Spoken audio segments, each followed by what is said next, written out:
estamos grabando. Bienvenidos.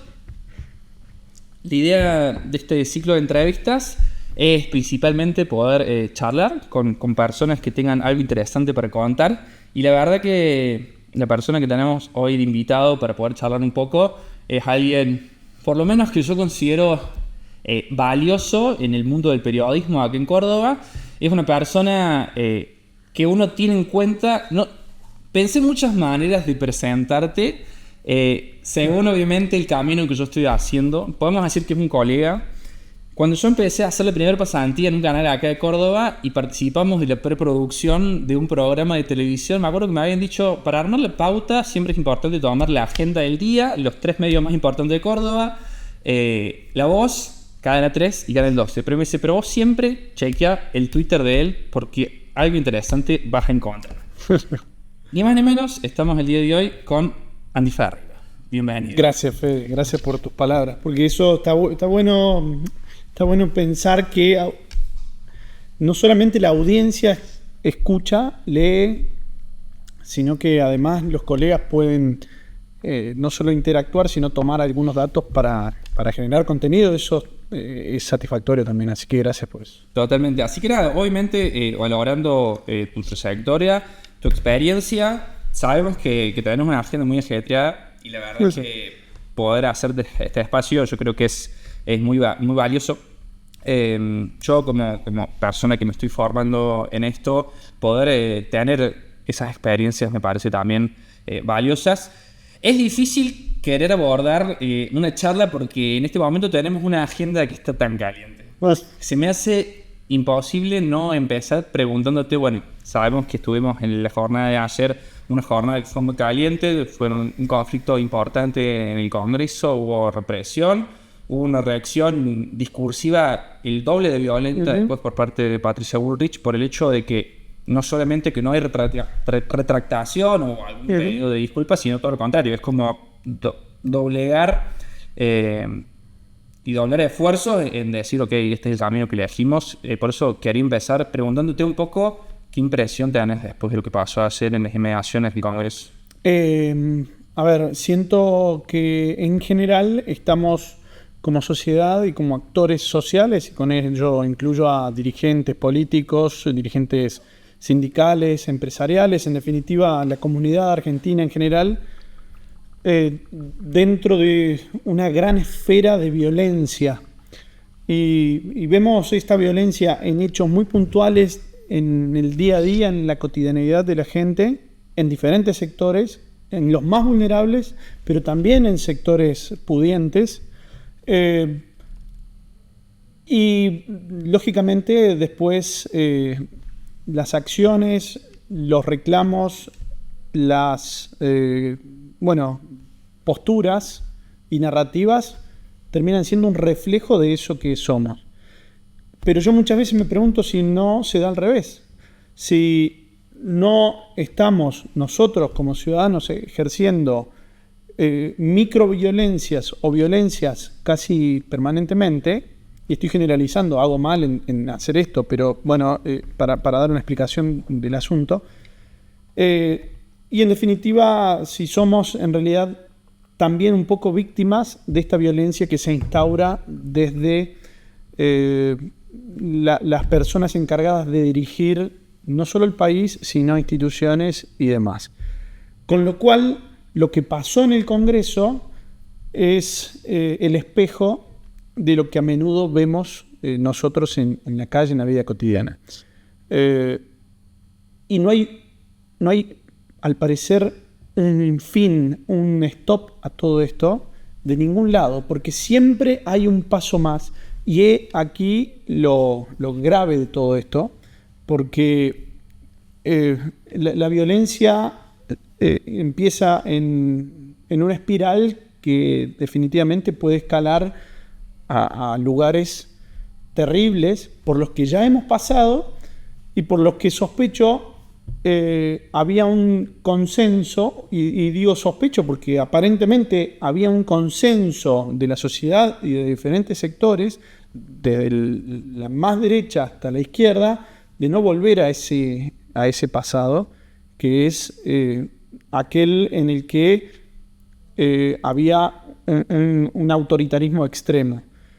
Por lo tanto, si esa espiral de violencia no tiene un fin y no se logra un consenso, un diálogo, creo que vamos en un camino que puede no tener regreso o puede ser un final muy terrible. Y eso es lo que tenemos que tener presentes todos, aquel ciudadano de a pie en cualquier sector hasta la primera autoridad de nuestro país, que es el presidente, que ejerce violencia discursiva y que ese último ciudadano, por hacer un sentido figurativo, también recibe y ejerce también. Entonces, tenemos que parar la pelota cada uno en su lugar.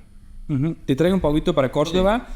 En la situación de este oficio, ¿no? El desafío para el periodismo, porque obviamente que circularon muchas imágenes, ¿no? Ahí circulan. Sabemos que realmente sucedió, que hubo, digamos, agresiones por parte de manifestantes que arrojaron piedras, pero también hubo hechos, digamos, de represión, una desmedida reacción de las fuerzas de seguridad.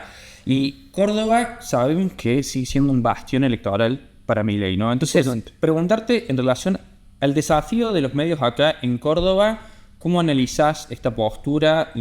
Bueno, ok, tenemos una audiencia que principalmente que sigue apoyando a Milei, pero nosotros tenemos que mantener tiene que haber un compromiso por la verdad. ¿Cómo lo estás viendo? A ver, tristemente veo que muchos medios locales, por supuesto por la dependencia empresarial de los medios nacionales, bueno, porque de más está decir o aclarar que uno de los canales pertenece al gran grupo de medios en Argentina, un diario también,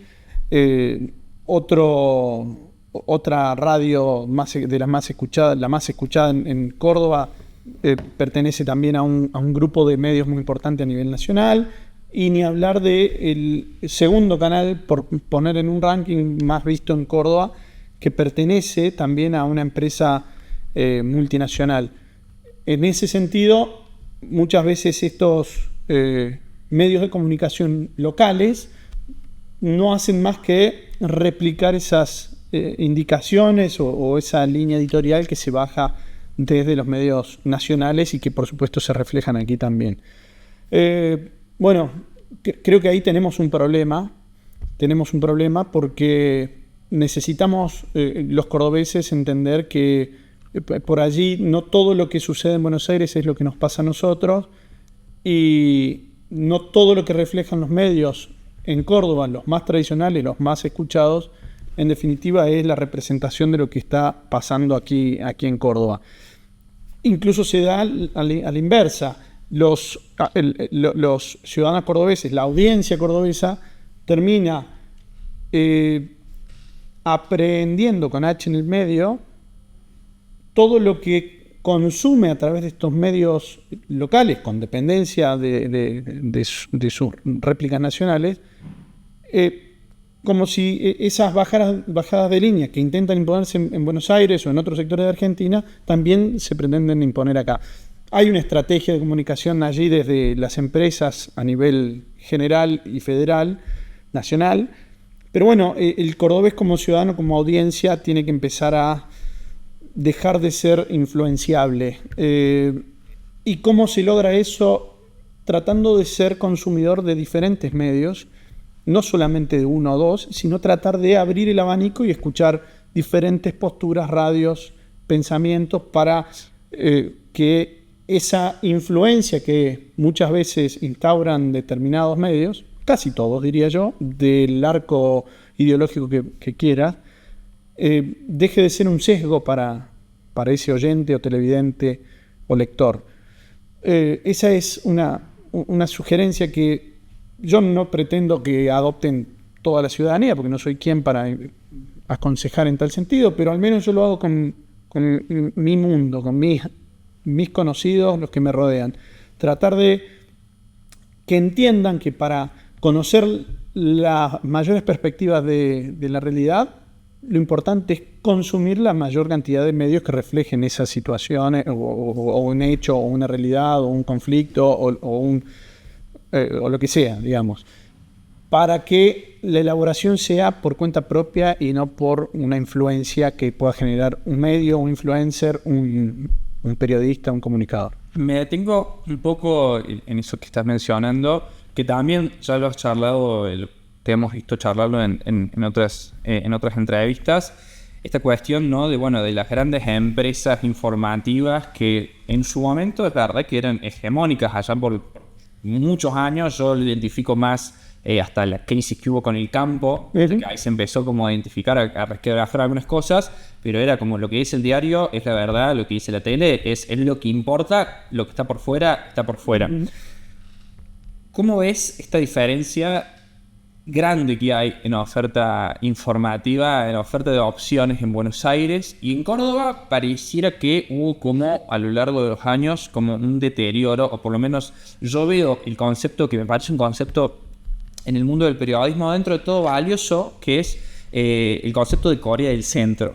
Sí. Es un gran grupo de periodistas que no lo podés encasillar, digamos, ni entre comillas, ni de izquierda, ni de derecha, ni K, ni macrista, pero que dan como que permiten esa amplitud en las posturas, en las ideas. Primero preguntarte obviamente si coincidís que obviamente que en Córdoba no hay el nivel de oferta, y también si coincidís en eso, preguntarte a qué se lo atribuís, digamos, que hoy en Córdoba no tengamos un Corea del Centro, en el que sea fuerte.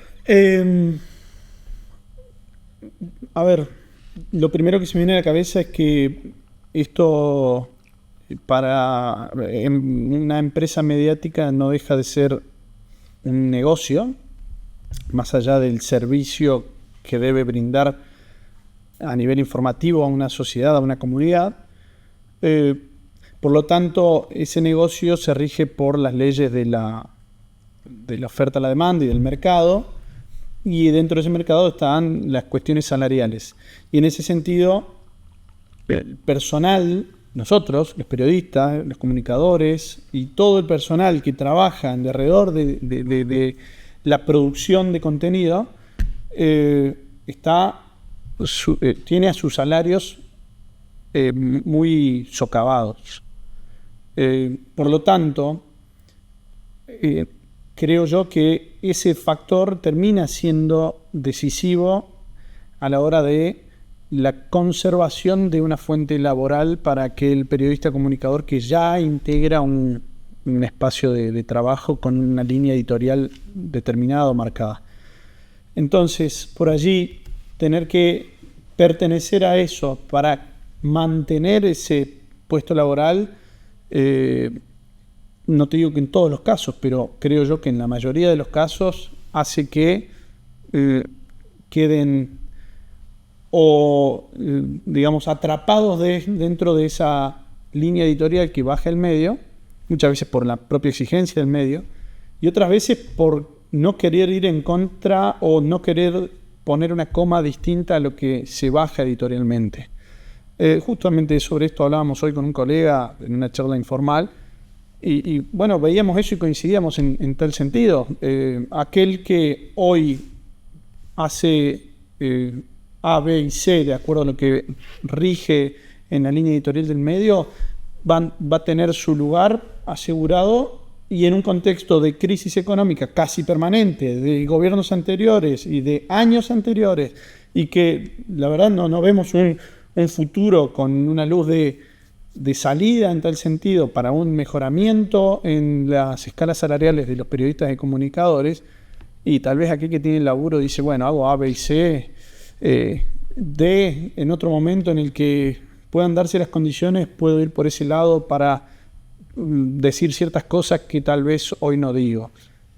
No comparto, lo entiendo, puedo comprender ese tipo de situaciones, porque bueno, es muy difícil también en el mercado laboral en Córdoba en ese sentido, específicamente de la comunicación, pero aquel periodista que sale por el motivo que sea de un medio y quiere entrar a trabajar a otra cosa, a otro rubro, en otra actividad, también se le dificulta. O sea que muchos quedamos atrapados en esa incertidumbre, en ese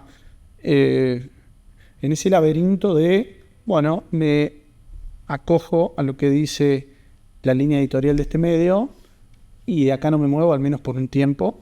Y eso yo creo que atenta definitivamente contra la calidad de lo que nosotros podemos consumir como audiencia.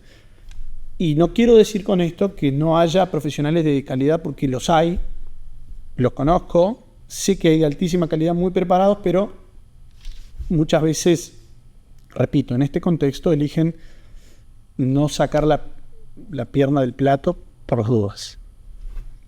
Sí, estoy pensando mientras te escucho y la verdad que es una situación, por lo menos que en Córdoba siempre se lo vio como desde el punto de vista empresario bastante poco arriesgada, digamos, ¿no? Las propuestas informativas que ha habido. Si bien hasta mucho tiempo hubo un lugar muy interesante en los SRT, que bueno, que tampoco duró demasiado, porque lo que están desfinanciando. Sí, ahora sabemos que desembarca, ya me olvidé el nombre del empresario rosarino que compró LB2. Scaglione. Desembarque Scaglione en Córdoba, sí. Pero tampoco nada indica que vaya a ser como una apuesta mayor por parte de los empresarios, digamos. No. Por el contrario, creo que se sumará a esa lista de empresarios de medios que en definitiva son los que rigen de qué forma se establecen las escalas salariales, las líneas editoriales y demás.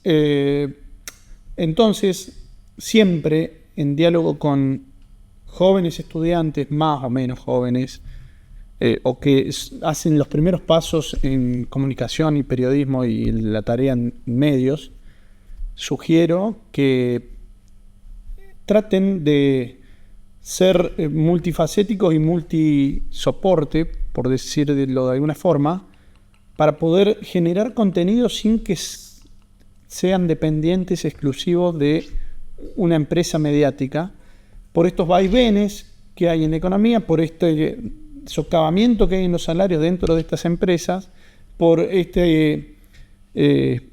esta adhesión a esos trabajos para no perder el laburo y tener al menos un ingreso fijo, que termina atentando contra el profesionalismo. Entonces, siempre los animo a que generen contenido por afuera de estos medios tradicionales. Hoy hay muchos soportes para poder hacerlo. Redes sociales, páginas web, cosas que puedan crear por cuenta propia y que, por supuesto, no van a tener la audiencia inicial de estos grandes medios, pero sí empezar a trabajar en un determinado nicho de audiencia, que es lo que puede generar una fidelidad, pero además generar recursos a partir de ahí. No sé, estoy tratando de pensar en colegas que han ido por ese lado.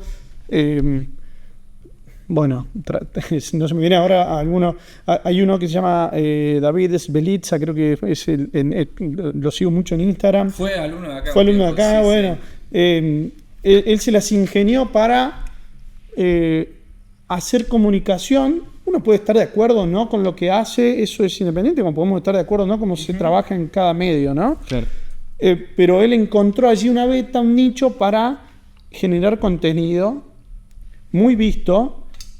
Él tiene una audiencia determinada y bueno, también espero que aportantes privados o incluso del Estado puedan estar sosteniendo, financiando ese laburo que él hace, que bueno, a mí me interesa. A veces me gusta más, a veces me gusta menos, eso es indistinto, pero me interesa que lo pueda ejercer.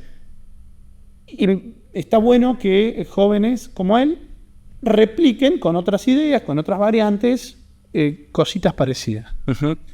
Se ha puesto de moda mucho ahora últimamente en relación a los influencers que ven esta moda de MrBeast, que es el mayor exponente en Estados Unidos, de agarro a alguien y le doy plata. A ver, construyo un relato y lo arrojo a la red, pero bueno, está también este contrato de lectura, si tenemos que ir al Liceo Verón, de que no hay un contrato de ¿qué te estoy dando? ¿Te estoy dando ficción? ¿Te estoy dando periodismo? ¿Te estoy dando algo armado? Y lo vemos en Córdoba, yo creo que ha sido como lo que más ha llegado de Buenos Aires. Putato hoy es como también el mayor exponente acá en Córdoba, es la persona que llega, muestra levemente la realidad de la persona al preguntarle y mostrar cómo vive y le regala plata. Que en el fondo nunca vamos a terminar de saber si eso está armado, si es más allá de que te dice la imagen, lo que vos ves es que eso sucede. ¿Cuál es tu opinión respecto a esa moda que surgió bastante fuerte acá en Argentina? A ver, no soy un gran consumidor de influencers, debo reconocerlo, por decisión propia. Tal vez cometo el error de no hacerlo por el hecho de que, bueno, son actores de la comunicación también, con los que puedo no estar más o menos en coincidencia en algunos puntos, pero trato de evitar ir hacia ese consumo por el hecho de que, al menos desde mi óptica, no considero que pueda ser algo de interés social para la comunidad. Entonces, cuando algo no me genera eso específicamente, directamente no lo consumo. No sé, me pasa con otras cosas también, no solamente con el nicho de influencers. Otros consumos masivos, Gran Hermano, no lo consumo porque me parece a mí que no es un aporte sustancial para la comunidad. Entonces digo, no, elijo otra cosa, y de eso se trata también, por supuesto, de la democracia del control remoto, y la ejerzo, por supuesto. Entonces no quiero opinar sobre algo que desconozco, básicamente, Fede. Perfecto. Te vimos que estuviste trabajando mucho en la cobertura en Ballester Sur, Sí. con el caso de Liam. Un poco pedirte una apreciación general de cómo fue todo esa cobertura. Todas las coberturas que tengan algún contexto de vulnerabilidad de infantes y de vulnerabilidad de grupos sociales que atraviesan vidas muy, permitime la redundancia, vulneradas, siempre te habilita en tu cosmovisión la posibilidad de ampliarla un poco más. Porque muchas veces nos quedamos en la lectura de nuestro contexto y no logramos comprender lo que pasa afuera de esa burbuja. Entonces, cuando salimos como periodistas y comunicadores a ver, escuchar, sentir lo que están pasando otras personas que pertenecen a otra cultura, a otro contexto social y económico, a otro contexto geográfico, empezás a ver el mundo diferente.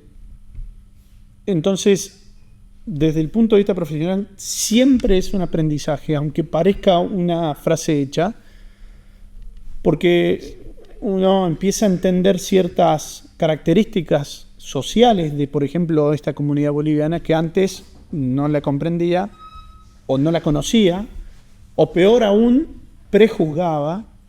Entonces, cuando uno tiene esa posibilidad desde el ejercicio de la profesión, empieza a ampliar, repito, la cosmovisión de lo que hemos aprendido en el transcurso de la vida como persona y como profesional. Entonces, fue impactante la cobertura. ¿Por qué?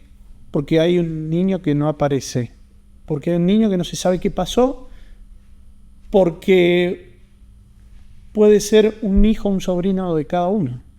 Y cuando uno empieza a entenderlo desde ese punto de vista muy, muy, muy humano, empieza el drama realmente, porque entiende que que bueno, que ninguno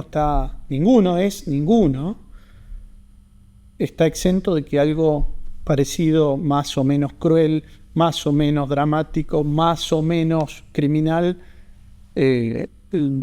pueda evadir, digamos. ¿Cuáles fueron las cosas que más te llamaron la atención en este ojo periodístico cuando fuiste allá, cuando estuviste recorriendo el lugar? ¿Qué es lo que más te llamó la atención? Bueno, la pobreza en la que viven. Claro, y me dirás, bueno, sí, no es nada que no veamos acá en alguna villa en Córdoba, en alguna comunidad también en esta ciudad, en las afueras de Circunvalación, sí, es cierto.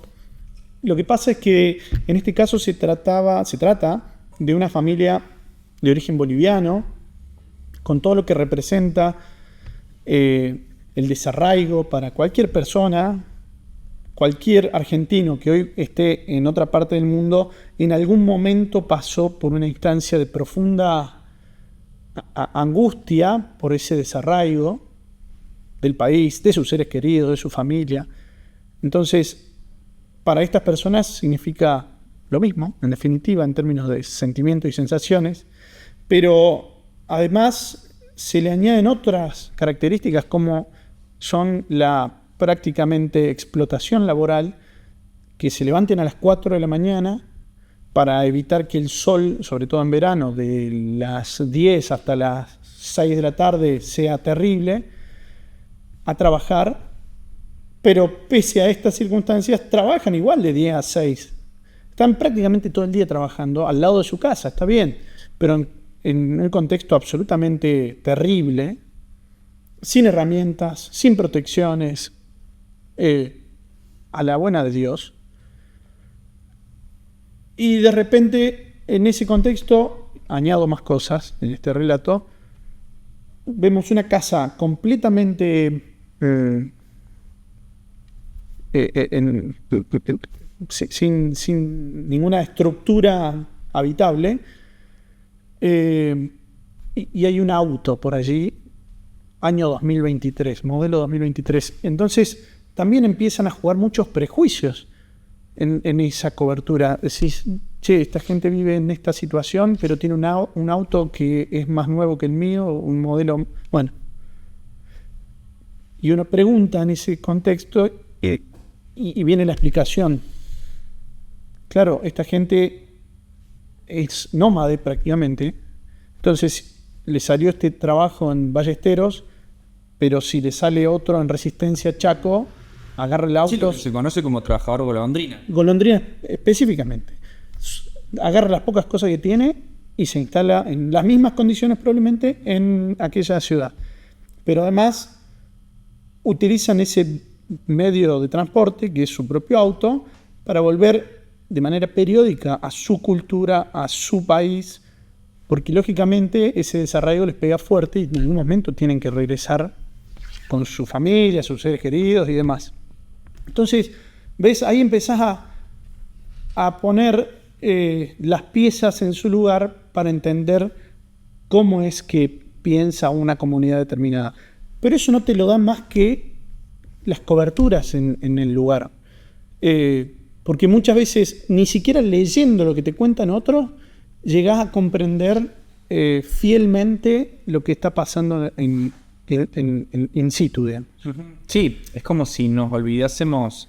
Yo también lo notaba, de que llama la atención la desaparición, lo cual es terrible, pero es como que nos olvidamos de que si no hubiese desaparecido, uno viendo ese contexto trágico, sí, quizás gente jamás hubiese visto una cámara en su vida de un medio de comunicación llegando a cubrir eso. Es muy interesante porque nosotros, más que nada, lo estuvimos viendo sobre estos desiertos de noticias que muchas veces Marco Fopea, ¿no? O sea, que desiertos de noticias que no hay periodistas, pero cosas que el periodismo, digamos, en las grandes urbes donde están los grandes medios, llegan ahí cuando pasa esto, pero se nos fue todo un contexto antropológico, inclusive, que yo no vi mucha gente saliendo a buscar, que sería muy interesante, buscando fuentes antropológicas, porque es el antropólogo el que te va a enseñar, la persona que hace un trabajo de campo, claro, y entiende cómo vive esa gente. Y es como, ok, bien, tenés de un lado Crónica, que es como ya el extremo, ¿no? Es el extremo de la búsqueda del sensacionalismo, buscar la noticia, buscar el detalle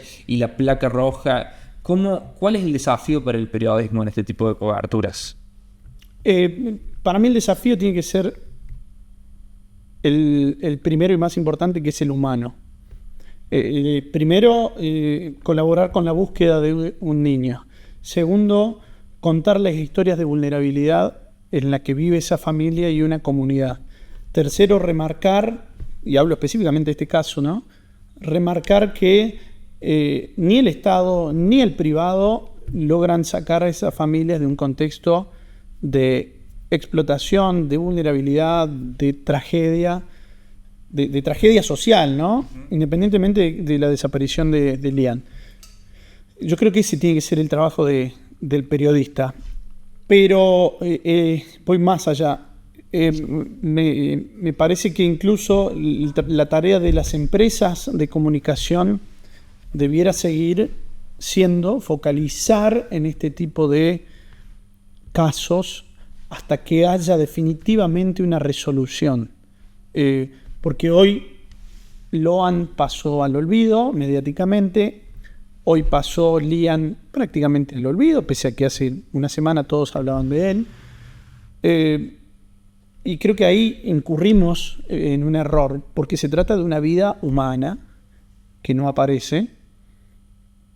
Y yo no digo tener un periodista todos los días en este contexto, pero sí me parece que 20 segundos de aire en todos los canales y radios para actualizar la información, si es que la hubiera, del día, y si no lo hubiera, al menos recordar que hay un niño que está siendo buscado, me parece importante. Entonces creo que ahí hay un grave error de nosotros como comunicadores, periodistas, y por supuesto incluyo las empresas mediáticas que muchas veces se desligan de este tipo de situaciones, o peor aún, utilizan este tipo de casos para evitar hablar de otras cosas. Y eso es lo más grave de todo, porque se enganchan, y estoy hablando a nivel empresas mediáticas, se enganchan de algunos temas para darle minutos de aire con el fin de no hablar de otras tragedias que ocurren en simultáneo. Tragedias económicas, tragedias sociales, tragedias políticas, y que, direccionan los segundos de aire para evitar eso justamente. Pasa al revés también, ¿no? Lógicamente, el caso Kim, que pasó justo en medio de la búsqueda de Lian, y de repente los medios de Buenos Aires relegaron a apenas unos segundos las transmisiones en vivo de colegas en Ballesteros Sur, porque lógicamente la atención estaba puesta en Kim. Y yo creo que se puede darle la misma trascendencia a ambos casos y a otros casos, y no solamente la focalización en uno solo. Uh-huh.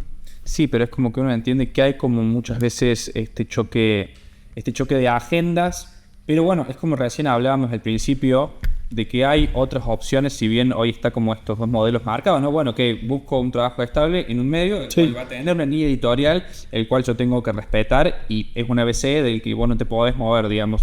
Vos, en ese sentido, en lo personal, tenés como las dos experiencias. Trabajaste casi 10 años en el 12 en el Lagarto, el cual entendemos que tuviste que amoldarte a justamente, pero ahora tuviste esta experiencia. ¿Qué es lo que más ves de lo mejor de cada una y lo peor de cada una? A ver, lo mejor es que pertenecer a una estructura de una empresa de comunicación, empresa mediática, te facilita las herramientas para poder ejercer, desde computadora, micrófono, cámara, equipamiento, traslado, digamos. Esa estructura es importante de alguna manera usarla en el buen sentido, porque te permite también generar mucha experiencia en tal sentido. Pero también tiene como contrapartida tener que estar, si se quiere, atrapado dentro de de esas líneas de la editorial de una empresa mediática, que muchas veces lo que pretende es entretener más que hacer periodismo. Entonces, bueno, muchas veces se transitan esos días con mucha desilusión, frustración por no poder ejercer como uno pretende lo más dignamente posible esta profesión. Pero claro que tiene cosas positivas, como la que te marcaba anteriormente, por la posibilidad de llegar a una mayor cantidad de audiencia también. Si se quiere, en un aspecto bien egocéntrico, te da cierta satisfacción que la gente te conozca. Pero en definitiva, me parece al tiempo, luego de sopesar todo, creo yo que es muy, muy valioso aquel profesional que puede ejercer por fuera de las riendas de una empresa mediática. El que puede hacerlo trabajando para diferentes medios, casi como un freelance, creo que no encuentra la felicidad, porque el periodismo está muy denostado, pero sí encuentra muchos aspectos más positivos que estar dentro solamente de una misma empresa. Claro, porque yo creo que más que nada la sensación que me da es como que esto vira en pensar si son dos cosas distintas, se complementan, se chocan, tengo un trabajo estable en un medio, soy trabajador freelance, porque también sin darte cuenta, o por lo menos yo como audiencia de haber consumido también, obviamente consumir televisión, pero también uno empieza, por ejemplo, te veía a vos que te fuiste del 12, pero empezás a hacer contenido propio y no es ya mirá lo que me dijo el chico del 12, no, mirá lo que publica Andy. Entonces, ¿qué puerta, qué tan profunda es ese camino que te puede abrir el freelance, que es construirte a vos mismo como una marca personal? Bueno, yo también tengo que reconocer que esa marca personal, que por supuesto es a veces relativa, está dada también por haber estado dentro de este medio masivo durante mucho tiempo, aunque las redes sociales actualmente permiten la construcción de marcas sin pasar necesariamente por los medios de comunicación masivos. Por lo tanto, creo que el freelance te permite explorar lugares que uno no pensaba llegar dentro de una empresa mediática y no tener que reportar nada a nadie te da cierta tranquilidad. No quiero decir independencia, porque el periodismo independiente lo pongo siempre sobre lo pongo en tela de juicio. ¿En qué sentido? Y uno puede ser freelance, pero depender de varias empresas para las que trabaja en términos económicos. Ya ahí tenemos una dependencia. Pero además, cada persona tiene una dependencia de sus propios intereses, de sus propios valores. Entonces, se ejerce la profesión, me parece a mí, con esa perspectiva de lo que uno trae como actor social de la vida y de los conocimientos que ha podido adquirir profesionalmente y académicamente. Entonces, el periodismo independiente, yo lo relativizo bastante. Eso me parece importante también aclarar. Claro.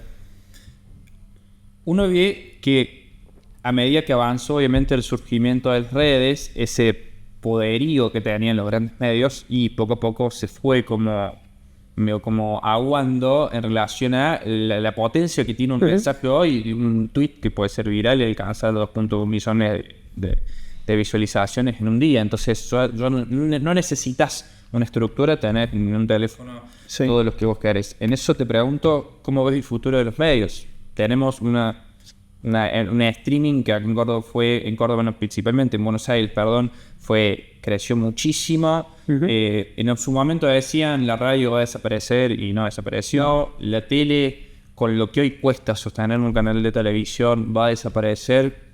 ¿Cómo lo ves? No, yo creo que los medios tradicionales van a continuar.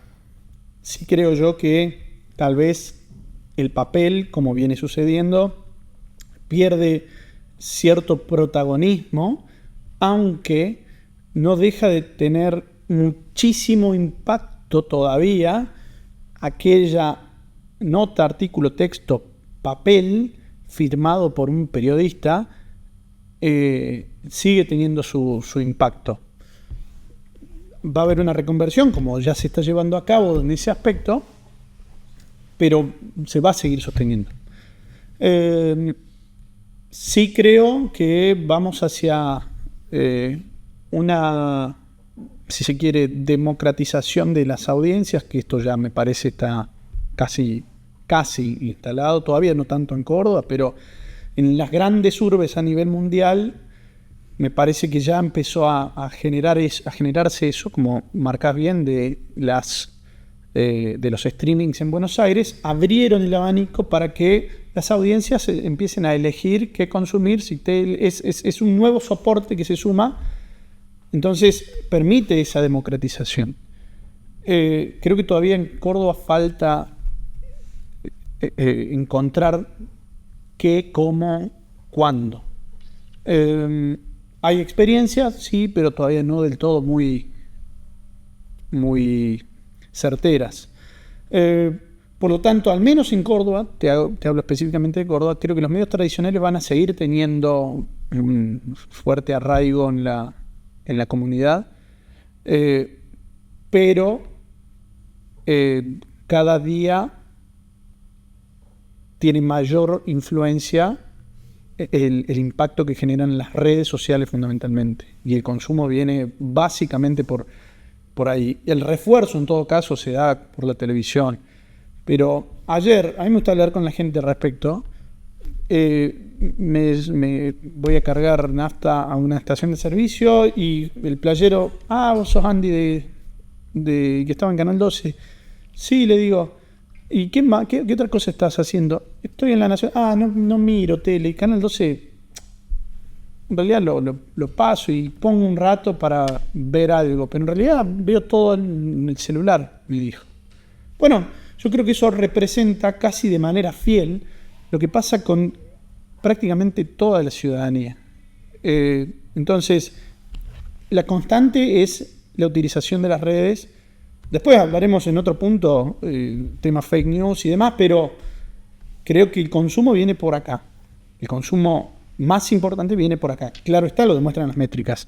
Y después los medios tradicionales terminan siendo un refuerzo para algún consumo tradicional. No, claro, mucho más que para eso. Te iba a preguntar justamente, me iba a ir por ese lado, de la situación que se da en relación a que cualquiera hoy puede publicar algo y ser viral y ser autoridad en información, de que alguien te tome como referente. Es inevitable pensar en el hecho de que Milei, sin las redes sociales, pues hoy no sería presidente. Se empieza a construir en los medios, sí, pero el envión y la estructura que hoy hay en Twitter, digamos, es fundamental para que todavía se siga sosteniendo el nivel de imagen positiva que hay. Y en ese sentido, preguntarte, ¿cómo analizás hoy la relación que tiene Milei con las redes sociales, pero también cómo hoy toma y todo el tiempo el nivel de desinformación que hay desde el mismo gobierno cuando toman datos, pero absolutamente tergiversados, tirados a los pelos? Sí, verdades a medias muchas veces. Lo vimos en todo momento. Cuando Karina Milei decide sacar el salón donde estaban todas las mujeres y poner con una fundamentación, cuando salieron ahora con el tema del 8M, diciendo que duplicaba, triplicaba el presupuesto destinado a políticas de género. ¿Qué se espera? Si el gobierno es el primero que se informa, ¿qué se espera para abajo, digamos? Se espera que el consumo sea con poca información, que muchas veces es lo que pretenden los dirigentes de muchos colores políticos. una sociedad desinformada permite que se gestione o se administre sin ningún tipo de escrúpulo. Entonces, creo que en sintonía con lo que hablábamos en el inicio mismo de esta entrevista, en la medida que la violencia y la desinformación se instauren desde las órbitas de conducción, no tenemos más que esperar que la réplica en la sociedad se dé de manera semejante. Una sociedad violenta y una sociedad desinformada. Cuando eso ocurre, bueno, los grandes grupos políticos, económicos, que son los que en definitiva conforman esas autoridades dirigenciales, terminan haciendo lo que realmente quieren. ¿Y cómo se labura para que eso no ocurra? Y yo no tengo la respuesta. No sé, la verdad, francamente no sé, porque además es un proceso que incluso nos afecta directamente a nosotros como periodistas, comunicadores, empresas mediáticas, porque cuando se instala una fake news no se instala la verdad o la contraverdad de la misma manera que se instaló aquella mentira inicial o verdad a media inicial. Por lo tanto, creo que estamos en un proceso que todavía no sabemos del todo cómo abordar y que puede tener serias consecuencias a nivel socioeconómico para la ciudadanía, en definitiva. A mí me preocupa francamente más el aspecto social que las consecuencias económicas, aunque bueno, no puedo negar que una cosa va ligada claramente de la otra, ¿no? Uh-huh. ¿Cómo estás viendo, ya obviamente como para ir cerrando, esta situación económica donde, bueno, sabemos que hoy, si bien hay superávit y todo lo que Milei dice, la desigualdad está creciendo muchísimo? Más que nada, preguntarte, bueno, obviamente siempre vinculado con la columna vertebral desde el oficio periodístico, con este crecimiento enorme que ha tenido la inseguridad. Cosas, bueno, tuvimos lo de Kim en Buenos Aires, pero cada vez acá en Córdoba hay más hechos delictivos, donde se encuentran involucrados menores por hurtos, entre comillas, simples. Estamos hablando de esto, recién veía ese video donde corriendo a un chico de 14 y 17 que cruzaba, nadaron en su Kia porque habían querido robar una bici. Bueno, ¿cómo se lo toma? ¿Cómo se enfrenta ese desafío desde el periodismo? Que hay gente, digamos, obviamente enojada, frustrada, porque hay el trabajador clase media que tiene un empleo que sabe que también se ve golpeado, que le cuesta todo el doble, que es imposible poder llegar siempre a fin de mes y encima tener que bancarse, que le roben el celular, que no se ve lo recta Martirón y que le roben el auto. Entonces hay una audiencia que está bastante enojada y nadie quiere salir a decir, che, no, sabes que la solución no sé si es bajarle la imputabilidad. O sea, hoy yo creo que inclusive está la posibilidad de que el código falta se generen las condiciones sociales para que alguien diga, che, mirá, si hace poco Pasarini tomó la bandera antinaranjita y hoy sacó la naranjita del procesamiento, sabiendo que antes era como una minoría, durante muchos años, que era el legislador Hernández Maqueda, era una minoría en soledad pidiendo eso, y hoy lo toma el Ejecutivo, digamos. Efectivamente. Si sigue aumentando el nivel de desigualdad, ¿cuáles son las banderas que va a seguir? Bueno, el tema es que aumenta el nivel de desigualdad y aumenta el nivel de incidencia de las drogas y el narco en todas las capas sociales. Y como consecuencia de ello, tenemos cada vez más personas, en general de diferentes edades, que consumen, cada vez mayor gasto de la economía, de bolsillo de cada familia o de cada persona en drogas, la necesidad de seguir consumiendo y lo que implica, bueno, ese círculo vicioso del que ya conocemos, pero que en definitiva después se traslada sobre todo a personas en situación de vulnerabilidad, a querer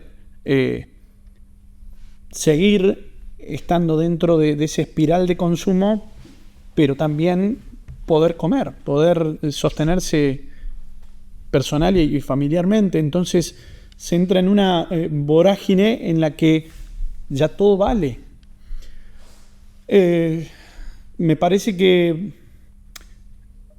hay allí un aspecto humano que no se está abordando y que el Estado no ha podido abordar en los últimos 30 años como consecuencia de la falta de consideración de los problemas reales de la gente, y hoy estamos viendo las consecuencias de ello.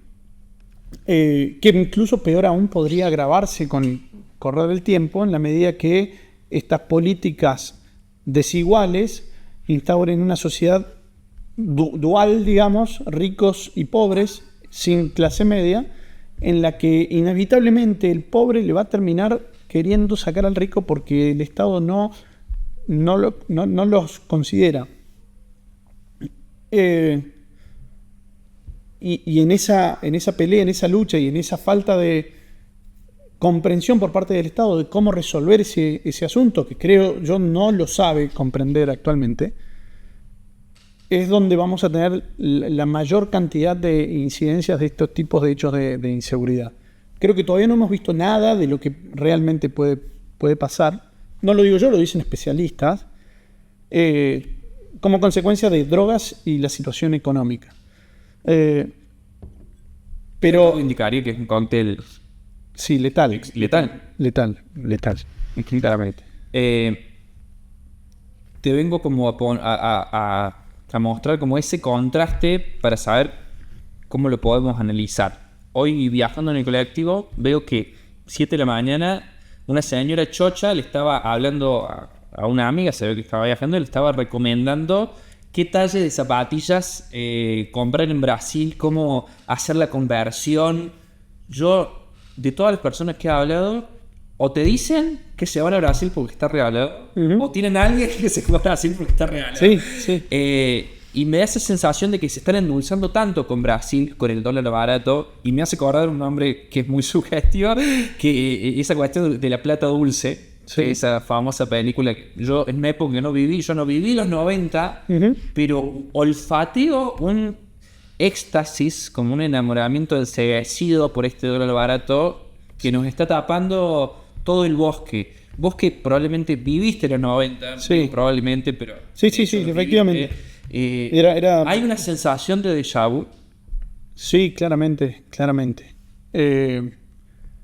Claramente, porque en aquella etapa también íbamos hacia una sociedad completamente dividida en estas dos partes, segmentos sociales en los que el rico tenía prácticamente acceso a todo por su capacidad de producción, por su capacidad de cúmulo de capital, que le permitía hacer viajes, compras y demás, mientras el otro sector antagónico de la sociedad, en aquel momento, en los 90, ya se hablaba de esa disrupción en la que la clase media quedaba completamente alejada del poder adquisitivo de la alta sociedad y, por el contrario, cada vez se quedaba más relegado, sin poder acceder a esos consumos culturales y capitalistas y demás. Por lo tanto, eso provocaba no solamente frustración para este sector, sino que aquel que podía dar el salto, por el motivo que sea, porque encontró un buen laburo, porque enseguida quedaba atrapado dentro de esa sintonía de poder acceder a todo.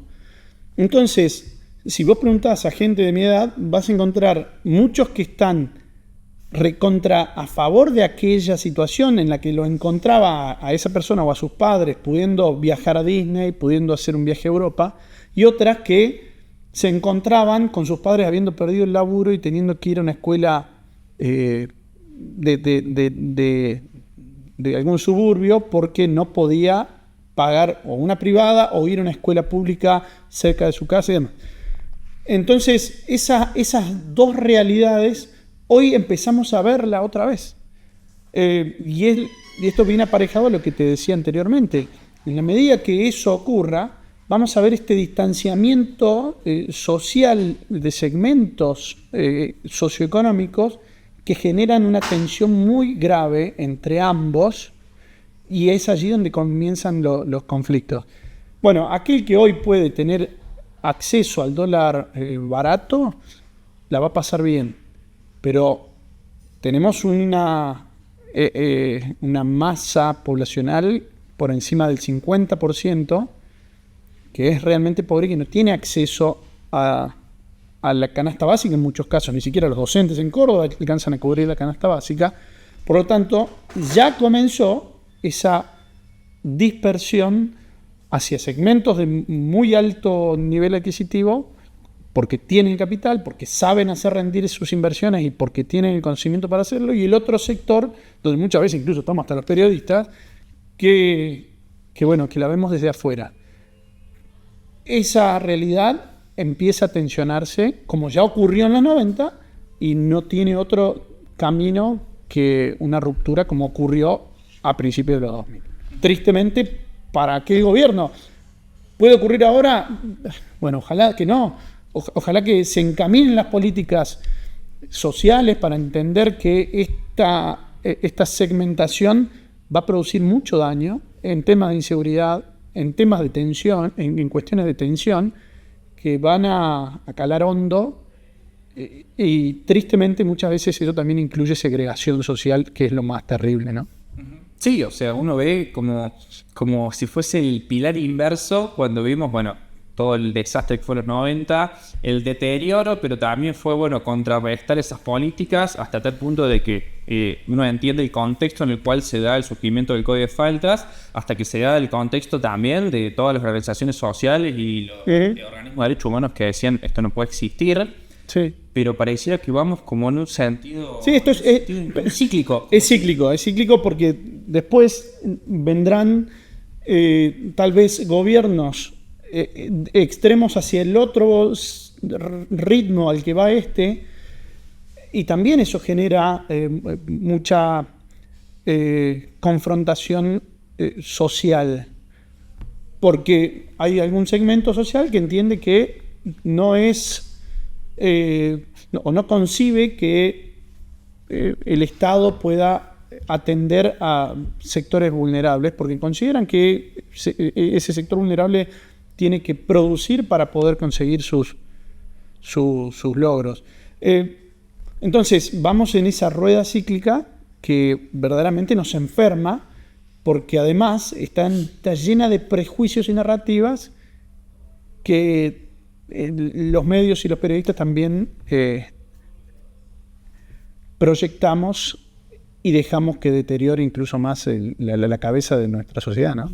Por último, para cerrar, sí, pedirte qué consejos les darías a todos aquellos que nos estamos formando a futuros periodistas que vamos a ejercer. Más que nada, en que antes de esta entrevista uno va como recogiendo testimonios, esto que yo te comentaba de muchos amigos que ya se egresaron, que están buscando, que todos esperan encontrar. Obviamente, lo primero que uno busca es la estabilidad por un lado, pero también te das cuenta de cuando vos trabajas en un canal que esa estabilidad, como también mencionábamos, está condicionada a cierta capacidad de poder expresarte. Sí. ¿Qué consejo le darías a un pibe de mi edad, bueno, de mi edad y más joven? Sí. No sé si soy un buen parámetro para poder pensar o proyectar el ejercicio. Me parece que tienen que empezar a entender qué es lo que pretenden ejercer, cómo pretenden ejercer y para quién pretenden ejercer. A mí me interesa ejercer el periodismo para la comunidad, al servicio de la gente. Pero bueno, entiendo que puede haber periodistas que ejerzan al servicio del poder, como efectivamente lo hay. A veces creo también que hay periodistas que ejercen para pelotudos, permitime el término, en solamente... no hace falta decir nada. Generar contenido vacío para cumplir con una audiencia. Entonces, me parece que es primero importante saber para qué estás estudiando y para quién querés ejercer. Eso como primera instancia. Y lo otro que siempre digo es ser lo más multifacético en el ejercicio de la profesión. Te va a permitir ampliar la cosmovisión que cada uno tiene de acuerdo a su experiencia y su bagaje de vida. Eso es clave.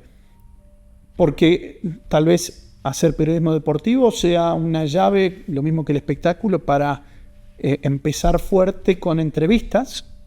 Yo creo que es un buen inicio. Se puede hacer en simultáneo con otras facetas del periodismo, pero te da mucho training. Entonces, por ahí es un camino interesante para arrancar. De hecho, yo lo he hecho de esa forma. Y después no estar cerrado a solamente ejercer en un nicho particular. Para mí hay que explorar y después especializarse. Porque si uno se especializa de entrada en, no sé, periodismo político, se pierden las otras variables de una cobertura de un partido de fútbol, en el caso de que le interese realmente el fútbol, que tiene facetas sensacionales y te dan experiencias maravillosas, no solamente por la cobertura estrictamente del deporte, sino por la comunión que se genera con los compañeros. Hasta el periodismo de espectáculo tiene algún punto algo de interesante para entender lo que es el show, lo que es el show business, lo que significa la publinota, aquellos testimonios subidos de tono para generar ruido. Bueno, te da mucho training. Esa es una recomendación. Y la más importante es salir a la calle. Salir a la calle para conocer no significa pararse no sé, en Ilía 3 horas al día a hablar con la gente. No, significa interesarse por lo que le pasa a la gente. Eso, que es lo que está generando algún tipo de problemática. Preguntar inicialmente a un círculo íntimo, amigos, hermanos, tíos, abuelos, cómo le están pasando, cómo están, cuál es la situación que les jode, les genera controversia, cuáles son sus dudas, cuáles son sus problemáticas, su situación económica. Entonces, uno empieza a entender otras posiciones, otras posturas, otros pensamientos, a empatizar con otras personas y puede llegar a entender incluso socialmente lo que puede estar pasando en un determinado contexto histórico. Eso, la calle es eso, en definitiva, no es solamente la calle literal, ¿no? Eso para mí es lo más importante para el periodismo. Bien, y de Chapa, ¿qué experiencia en la vida podemos decir que te dio más vértigo? ¿El periodismo o la paternidad? No, la paternidad, claro está, es una respuesta de cajón, ¿no? Pero la paternidad es una experiencia sensacional. Yo creo que mi hijo es mi corazón afuera de mi cuerpo, entonces uno tiende a que no pase nada con el corazón de cada uno. Y bueno, el cuidar todo el tiempo ese corazón es maravilloso. Y sobre todo entender que esa persona es una individualidad, es muy fuerte, es algo que uno cuesta desarraigarlo de uno mismo porque es la creación de cada uno, pero en definitiva ya es otra persona. Y bueno, y hay que entender también que él puede ejercer su libertad y lo debe hacer, y me parece que ahí está el gran desafío como padre, ¿no? Entender eso y comprender que no es tuyo, sino que es de la vida misma. Solo atino a que lo único que me importa es que no sea influenciable. Todo lo demás que elija, pero si no logro esa cosita de evitar que sea influenciable, creo que habré fracasado como papá. Es lo único que digo. Elegimos creer que... Esperemos. Andy, nada, qué decirte. Agradecido, obviamente, por llegarte, agradecido por compartir este espacio. Y la verdad que nada, eso, uno valora muchísimo tu predisposición, porque acá en Córdoba, aunque no parezca, pero somos muchos los pibes que estamos como en esta misma línea. Sí. Y la verdad que te tomamos como motivación, te tomamos como inspiración. Qué bueno. Y no nos queremos ir. Por lo menos yo no me quiero ir a trabajar a Buenos Aires. No quiero, esto no es personal con nadie, pero no me quiero ir a trabajar a Buenos Aires. Me encantaría que en Córdoba exista algún día una alternativa informativa, plural, equilibrada, completa, que abogue, que luche por la verdad. Y nada, en ese sentido, si tengo que tomar a alguien que me inspire, vos sos una de esas personas. Gracias. Así me que emociona. Sí. Gracias, Fede. por favor. Listo. Estamos. Uy, boludo, me hiciste emocionar, hijo de puta. Perdón, sí, mal, te vi, digo, no.